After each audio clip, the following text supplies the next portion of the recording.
आप और हम सब भी नियम से बंधे हुए। तो द्वादश स्कंद की कथा को संक्षिप्त में श्रवण करते हुए ब्रह्मोपदेश की यात्रा करेंगे। तो सबसे प्रथम द्वादश स्कंद के अध्यायों में कली के दोष और कली का स्वरूपण चित्रण किया गया। कली का स्वरूप क्या है, कलियुग में कैसे कैसे आचरण करने वाले लोग होंगे। दाम्पत्ये विरुचिर हेतु मायैव व्यावहारिके स्त्रीत्वे पुंसत्वे चहिरतिर विप्रत्वे सूत्र में बने। केवल एक दूसरे को पसंद कर लेना ही विवाह कहलाया। केवल एक दूसरे को हम पसंद आ रहे हैं तो समझ लीजिए विवाह हो गया। केवल यज्ञोपवीत धारण किए हुए हैं, लेकिन यज्ञोपवीत को धारण करने के बाद जो आचरण होता है उसको नहीं करेंगे। दाम्पत्य जीवन में ही अपनी सारी रुचि, सारे बल, सारे प्रताप को लगा देंगे, अनेकों प्रकार की बुराइयां गिनाते हुए अंत में यही कहते हैं कि जो बड़े बड़े ज्ञान योग के माध्यम से, जप योग के माध्यम से, तप योग के माध्यम से, सत्ययुग, त्रेता, द्वापर इत्यादि में जो संपादित होते थे वो कलयुग में केवल और केवल भगवान नाम स्मरण और भगवान नाम भजन से ही होगा। हरे नाम हरे नामेव केवलम कलौ नास्त्येव नास्त्येव नास्त्येव गतिरन्यथा। कलयुग में और दूसरा कोई उपाय नहीं है, क्योंकि उन उपायों को करने के लिए हमारे अंदर योग्यता नहीं है। व्यवस्थाएं तो हैं, लेकिन हमारे अंदर वो योग्यता नहीं है। कृतयुग, त्रेता, द्वापर, पूजा, मख और जोग, और जो गति होई सो करि हरि नाम ते पावहि लोग।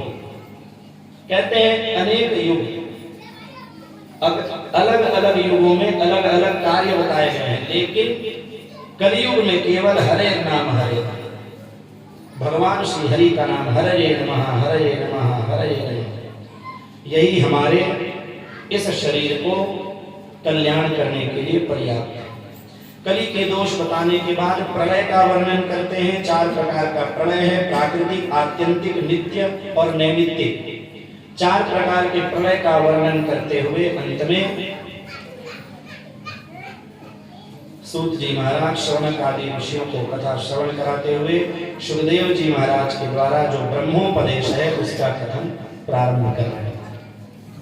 पुनः आप सबसे निवेदन रहेगा बड़े शांत भाव से एकाग्र चित्त होकर राजा परीक्षित को अंतिम उपदेश करते हुए कह रहे हैं, त्वंतु राजन मरिष्येति पशु बुद्धि मिमाम जहि। हे राजन, मैं मर जाऊंगा, मैं मर जाऊंगा। त्वंतु राजन मरिष्येति, तुम मर जाओगे। ये क्या है? पशु बुद्धि। क्योंकि मैं कौन हूं? क्या मैं शरीर हूं? क्या मैं ब्राह्मण हूं? क्या मैं क्षत्रिय हूं? मैं कौन हूं? हर जीव यही पूछता है। परमात्मा क्या बताते हैं, वेदांत क्या बताते हैं? अहम ब्रह्मास्मि। तो जब आप ब्रह्म हैं तो आपका नाश संभव है क्या? नाश किसका होता है? शरीर। पशु बुद्धि मिमाम जहि, मैं मर जाऊंगा, यह पशु बुद्धि है। और इस पशु बुद्धि को जहि अर्थात काटो, इसको जीतो। न जातः प्रागभूतोद्या देहत्वं देहवत्वं न नश्यसि। यह देह नाश होता है, देहवान का नाश नहीं होता है। देहवान कौन है? वो आत्मा है। और आत्मा किसमें विलीन होते हैं? परमात्मा। जैसे स्वप्न में काटा हुआ अपना सिर देखा जा सकता है, उसी प्रकार मरना जीना भी ये केवल और केवल शरीर का ही धर्म है। जिस प्रकार घड़े के फूट जाने पर घटाकाश नष्ट नहीं होता, जैसे जिस मिट्टी से घड़ा बना, अब उस घड़े को आप ऊपर उठा के जमीन पर पटक दिए, बताइए उसमें मिट्टी बचा है नहीं?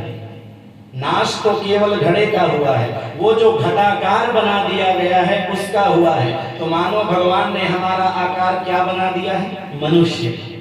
यह मनुष्य का आकार ही नष्ट होता है, उसमें व्याप्त मिट्टी अर्थात उसमें व्याप्त आत्मा का नाश कभी नहीं होता।